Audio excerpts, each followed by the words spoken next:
show with me, your host, Sophia. And today, my guest is Melanie Soloway. Now, let me tell you just a little bit about Melanie, and then we'll get right into it.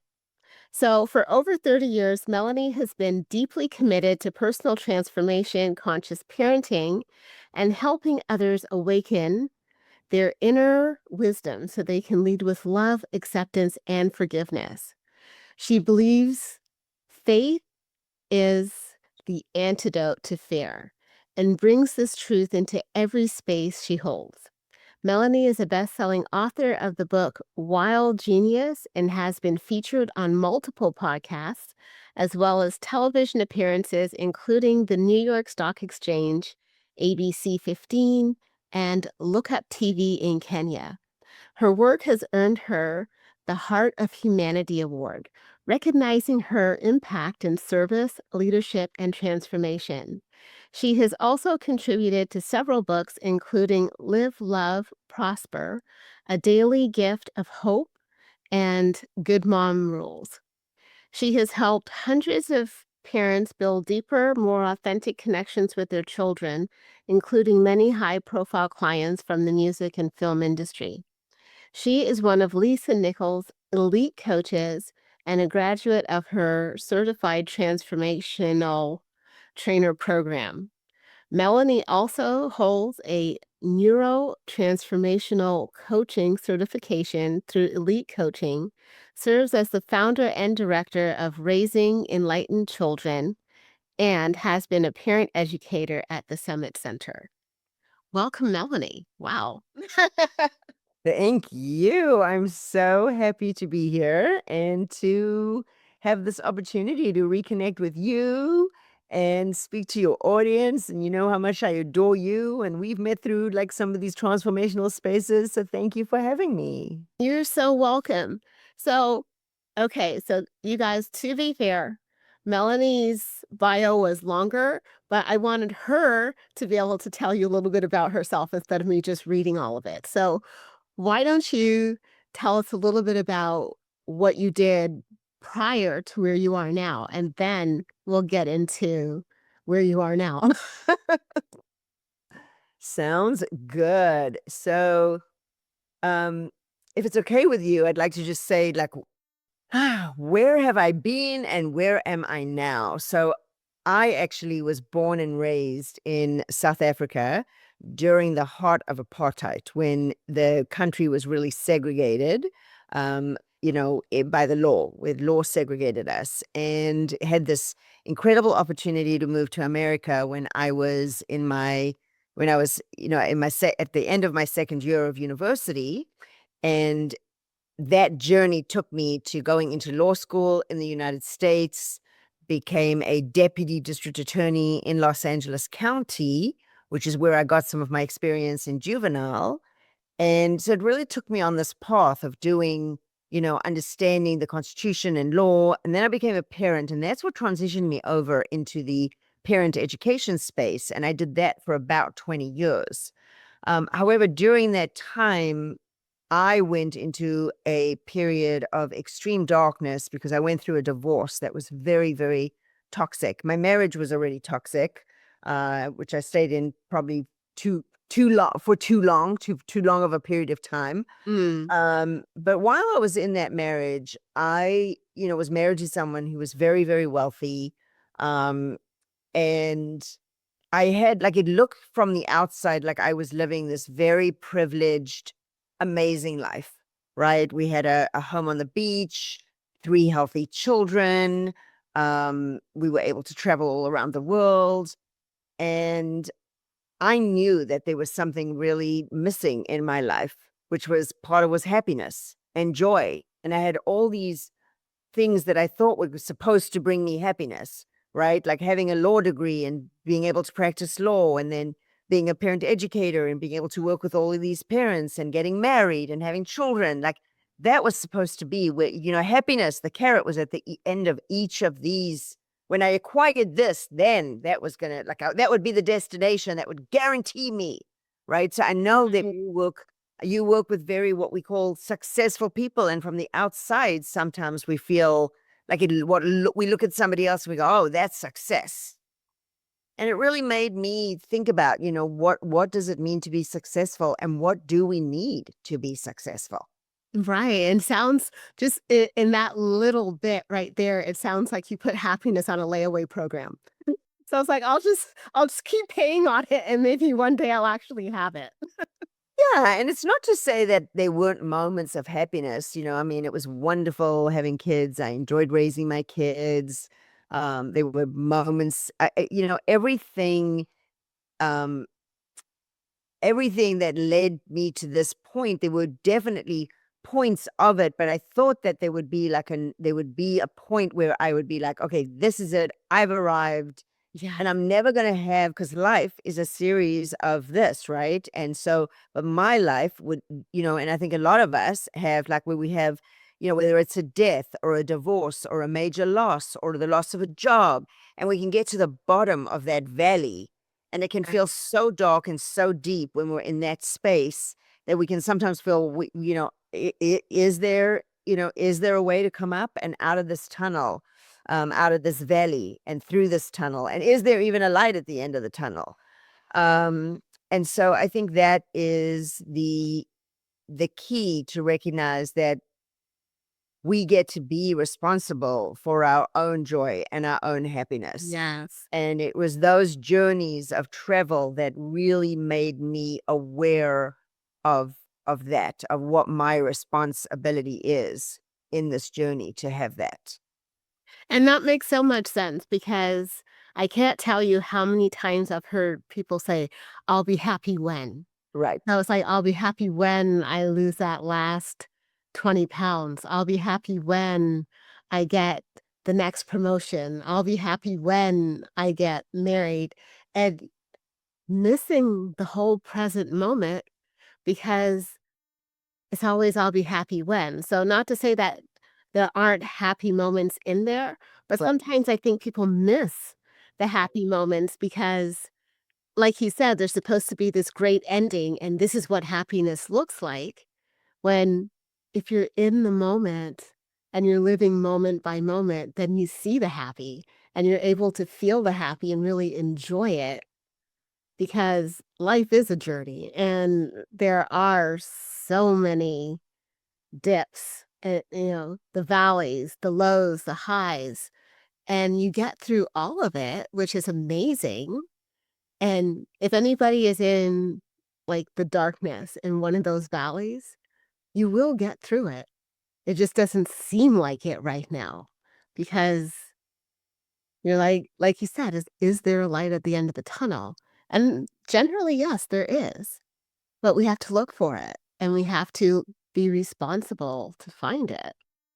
So, something that we haven't actually touched on yet. So, you went through and you did all the things that look like success in society, right? And and I think we see it all the time too when, there are the unfortunate happenings of celebrities who you look from the outside in and their life looks so amazing. And then you find out that they have an addiction problem or they've committed suicide and you stop and think it's like, well, how is that even possible? Because everything looks so amazing to us. So I think the lesson there, as something my grandmother used to say, is never look at somebody else's life and wish you were them because you don't know what they're going through. And that's something that I've lived by because when you start comparing yourself to other people, it's like it's a slow death because you're where you need to be. So, speaking of where you need to be, let's talk a little bit about what you're doing now, which is humanitarian travel. Yeah, thank you. I mean, Sophia, everything you said is just so on point, and I call that what you talk about is winner then a situs. When I then I will be happy. When I get that job, then I'll be happy. When I get that man or that woman or that then I'll be happy. When I have those kids, then I'll be happy. And then you arrive in those spaces, and it doesn't quite work the way you had anticipated that it would. Right. And what I have learned in all of this work, and it's the light doesn't just come. If we escape, and I have certainly done it, I have escaped into food, I have escaped into Netflix, I have family members who have escaped into drugs and alcohol. And what we're doing is we're trying to numb, right? When we do that, and I can Mm. speak from personal experience, like if I'm just focused on this, then I don't have to focus on what's over there. And it's just a strategy. It's just a coping mechanism that I'm using. But then when I've, come out of my food coma because I stuffed myself and I feel like, or I've watched like several hours of Netflix, like I I I emerge from that experience and the problem didn't go away. The problem is still there. It's that they're waiting for me. And so what it requires is for me to take the action steps. It's for me to do what's necessary to be done. And so that was, I went on a journey in 2000 and we were fortunate enough, as I said, to be able to travel a lot with my kids and my husband at the time. And I did take my kids on a journey to back to South Africa. And it was just supposed to be a journey to introduce them to where I was from and show them where I lived in my home. And it was an incredibly transformative experience, and recognizing what was done in my country of birth and how this man who was born in a small village, like outside the city, in a black body, basically. And the law told him it was the lowest of the low. And then that man stood up and went to a judge and said, I live for equality and equal opportunity for everybody. And it's also something I'm willing to die for because it's something I stand for. Right. Right. And so, like Dr. Martin Luther King, Nelson Mandela had this vision. Dr. Martin Luther King had a dream, and Mandela said, I have this vision of what a world can look like. Mhm. And returning to my country of birth and seeing and witnessing and feeling and experiencing that from my own country where I was raised, and then to get that experience and actually witness the constitutional court that Nelson Mandela imagined and envisioned from a prison cell, and then got out of prison, went from prison to becoming president, right? Took that pain. We can use our pain as a passport to go down into the depths of despair, or we can use our pain as a passport to our freedom. And that's what Mhm. he did, and he lit the light of democracy. And it was so powerful and so profound. I knew I needed to go back. And when I did go back in 2024, was, things of the divorce, things had settled down. I was emerging. I had gone through done some of my own transformational work, worked with a lot of parents. Because the other company that I've worked in that I started was raising enlightened children. Mm. But really, we all come as the light. When we arrive, we are light, and that light can sometimes get extinguished by the circumstances that happen to us. Yes. When we go on a journey like this, and my journeys are very intentional, right? And it's very spiritual, and going into places where you see people who seem to have so little, and yet there is so much joy, the singing and the dancing. And in our Western culture, right, in America, it's like, well, you're going to be like, you're talking about people who are famous or seem like they have everything. We're looking at celebrities and they have these big, beautiful homes, and then they commit suicide, or they become addicted to drugs. Yet you see these people who are in villages who are dancing and together and in community. And it's like, it doesn't even make sense. So these journeys actually bring us home to ourselves. Yes. It brings us home to really look at, what does it mean? What is it that I'm looking for? What does success mean? And success for me is defined as, not that degree, not that title, not that role, not that whatever not that external. Success is when I can feel that joy from the inside out. And so taking people on this journey gives us the opportunity to feel that joy from the inside out, and then to also serve the community. So it's not just, you can't just phone a travel agent and do some of the things that we do, because we go into communities, We speak in communities, we speak to teenagers at schools, at high schools, we go into universities. There's some media stuff, if that's what somebody wants to do, or we just go into communities and actually do some service and some service projects. And the thing that is always so remarkable is when you come back from a journey like that with a group of people, no matter how much they thought they were going to serve, what they find is they get way more back in return. Right. And it just fills their life, right? I mean, it's remarkable. If Well, okay, so I need to jump back a little bit because you said something that really stuck with me. It's like you can use your pain as your passport to freedom. And I really love that because it is such a refreshing and different perspective on the lows that we could be going through. And it's like, what if that low is your passport to freedom? Right. And then the other part that you brought in was how people they see how other people live and then they self-reflect. That's what I'm hearing, that they self-reflect. And it's like, okay, this is joy and they have little. And here I am, happy sometimes, happy not all the time. And I have so much more. So how can I bring that into my life from the inside out? And I think it's a whole learning process when you start looking at other people and different cultures and seeing it's like, wow, there is a true internal joy where they've never lost the light. Because as you again mentioned, we all come in with light. And that due to circumstances, that light can get turned down, turned down, turned down. And then when you take people on these intentional trips, it's almost like somebody turned the light back on. And then another thing that you brought up was community, because not only are you going to other people's community, but the people that you have gone with have now become community. And I know it's been said, you can't be yourself by yourself. So you are bringing people into community so that they're with each other and still becoming. So I don't think we're ever done. It's not like we put the chicken in the oven and then 165 Fahrenheit and the chicken's done. As humans, I don't think we're ever done. I think there's always something else that we can do. And it's not the end game until you're dead. But you can always shine brighter, learn more.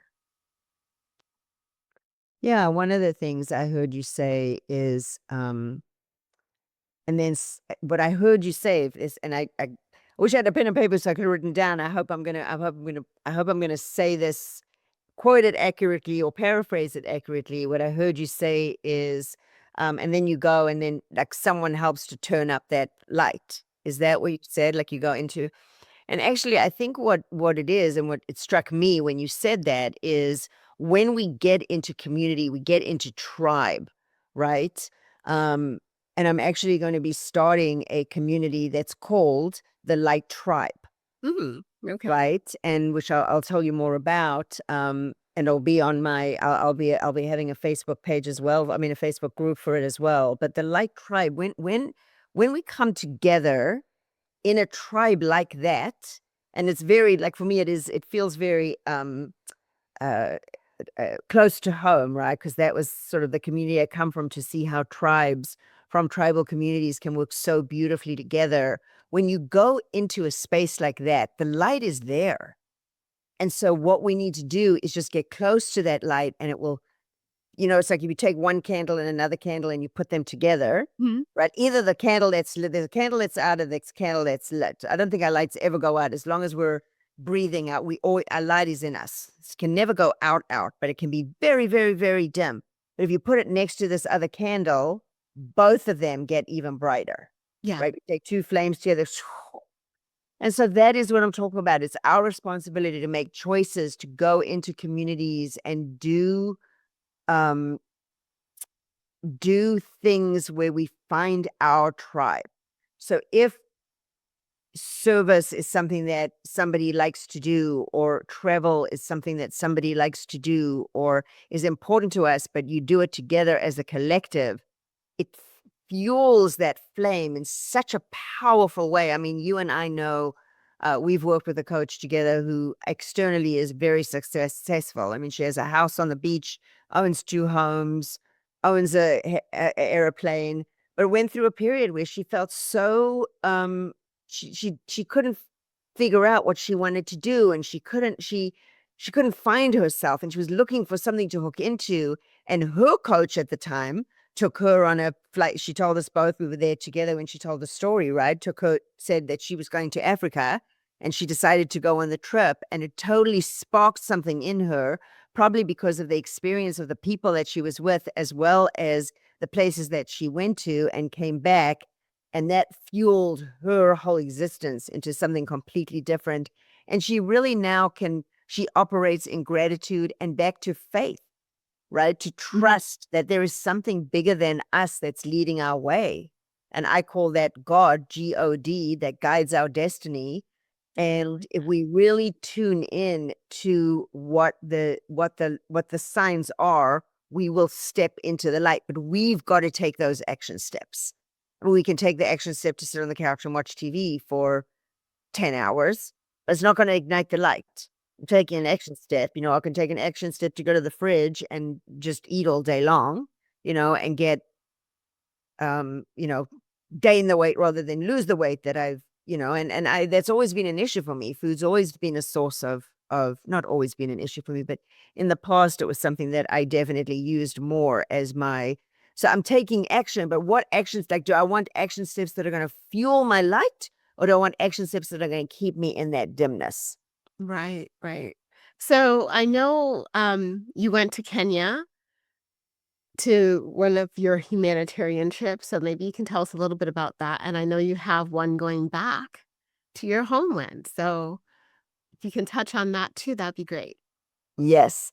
So the Kenya trip was fantastic. We went in October, and I actually went with somebody else who does it. His name is David Fagan from Top Talent Agency, and Top Talent Agency Isabel Donadio, who's the owner. And then we are joint venturing to do this similar type of trip again. So for anybody that wants to, like, get some international speaking and some video footage, and there will be that. And then there'll people that come that don't necessarily want to speak, but who just want to serve and do some sightseeing. But we were going to go to very significant sites in South Africa. So the South Africa trip that's coming up is going to be on, we're going to start the tour on the Monday, February the 21st of 2026. And there'll be a bonus day on the 22nd. So anyway, those are just some of the details. So we'll start like the 22nd or 23rd for sure. And then we will leave Cape Town, because then we go from Johannesburg to Cape Town, and we will leave there we'll fly out on Monday the 2nd. And if anybody is interested that's listening, you can contact me so it's Humanitarian Travel, and my website is humtrav, HUMTRAV, for Humanitarian Travel, right? HUMTRAV.com. And then my email is humtravelgroup, travelgroup@gmail.com, to find out more about the trip, if that's something that anybody is specifically interested, either for this upcoming trip or the next one, which we'll be doing. The dates to be determined. I'm going to definitely do it next year, but I might even do a second one at the end of this year. So we'll see how it goes. But definitely this one coming up is something that I'm super excited about, because yeah. We have a few. We don't have that many seats left, but we do have a few seats left, because we have a bus and there's only a certain number that we can take. We have a Right, right. seat left. So anyway, yeah, I'm excited for it. And I also know, again, like you said, the community, the tribe that's coming, and how that inspires us, to really be, we don't even want to see the light at the end of the tunnel. We end up becoming the light in the tunnel. Oh, nice. I like that. Be the light. Be the light. So, okay. we have the upcoming dates. Hopefully, as you're hearing this, the dates have not passed, but definitely if the dates are too close for you to make it, or if the dates have passed, be sure to contact Melanie because I think it is an amazing opportunity. And unfortunately, I can't go on this one that's coming up, so I'm definitely hoping that she throws down and has another one. Oh, Because I definitely would love to do that. Uh, I when I went to Kenya, didn't I went on a totally different type of trip, but just being there for yeah. me was it was just so amazing. Just not it was eye-opening in a sense, but for me, it was one of those it was one of those surreal moments. Like when I was on safari. That was a serious surreal moment for me. I'm like, "Oh my gosh, I'm actually here." And I watch a lot of National Geographic. I'm a little nerdy, and I own it. But, yeah, I do watch a lot of National Geographic, and I would see the photographers out there and, just in those spaces. I'm like, "I wanna do that." And I've wanted to be a photographer for a long time. So, I do a lot of amateur stuff, but being out there was my National Geographic moment because I had my camera, I was taking pictures, I was so in the moment. So every moment I was in the moment. And then I was traveling with people who started out as strangers. And for some of us, we still stay in touch with each other. Yeah. So See? Found your tribe. so You'll have to bring your whole tribe on this next trip is what we need to do, Sophia, because it's, right. yeah. So yeah, when you talk about just uh being with like-minded people, Yeah. that can be so no, you don't have to go all the way to South Africa or to Kenya, but you can travel and or even stay in community with like-minded people because that is a great place to really grow. People who are intentional, who want the same things that you want, same going in a similar direction, have similar values. That is the best type of container to grow in and just really be that light. Mhm. So you were asking me about my specific trip to South Africa, but the whole concept, the whole idea of humanitarian travel group is, if you imagine a light in a room and a bunch of unlit tea candles, and then you tap into that light and the light just gets brighter and brighter. And so the South Africa journey is the signature journey that I do once a year. However, through Humanitarian Travel Group, that's what, we have a community where it is the light tribe where we come together to plug in if we need a light, and that's just a virtual group. We have other things virtually that we offer as well as I'm offering some one-day retreats that are, if for people that are in the United States are local, easier to get to, or possibly 2 or 3-day retreats. So there's different things that are happening inside of Humanitarian Travel Group, because the way I see it, and that's why I said you come, which would be fantastic. Bring your tribe if they want to come, but then it's a growing community. And then what we are going to do is the ripple effect of that light is we are truly going to take that light of democracy that Nelson Mandela built, so not built, that from that courthouse that he built, but that light of democracy that he had envisioned of what it could look like for everybody to have equal opportunity and that light to be spread around the world, whether we do it in our own community, in our own neighborhood, or we do it globally. It's such important work. And that's what our world is moving towards now. And one of the things that you've said over and over with Nelson Mandela is he had a vision. Yes. And I know that we have a coach who talks about what's your vision. So that's something that if you're not sure what your vision is and you need help figuring out what your vision is, I'm here for you. Definitely. And then there's this community, if you're into travel or you want to get into travel, that is available to you so that you can start to really formulate that vision. Because when you hold true to the vision, it can't help but come through. Exactly. And I think what it is, what you're talking about, I think as transformational trainers, the key is that when we come home to ourselves, it's coming home to that soul space. Our soul knows the way.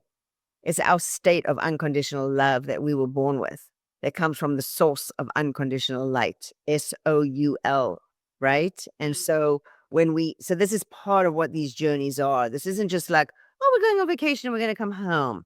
These journeys are very, very intentional, soulful journeys. And when we go through them and we connect with the land, there's a quartz mountain called Table Mountain in Cape Town, and there's I mean, I could go on and on, but it's very intentional. And when you connect with those spaces, you connect, I call it the trinity of connection.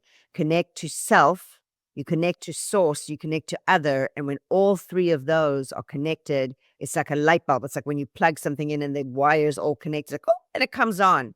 This is what we need to have our cells be lit up. And again, then we get to just wherever we go, we get to be the light. Yes. And that's how we're going to I truly believe that is how we are going to vanish the darkness and disappear disappear the darkness and vanish the borders that we have that separate us in this world. Well, once again, you guys, check out Melanie's website or email her for more information. And it has been such a pleasure having you on. Thank you so much. And yeah, if you can make the trip, definitely do it. And if you can't make this one, find out when the next one is or next event. Yes. Thank you, my love. Oh my gosh. So just I'll put in one more time. It's the website. I mean, my email again to reach out to me is HUM for humanitarian or hummingbird. So it's HUM travel group at gmail.com. And I appreciate you so much, Sophia. Thank you for having me on, my love. Oh, you're so welcome.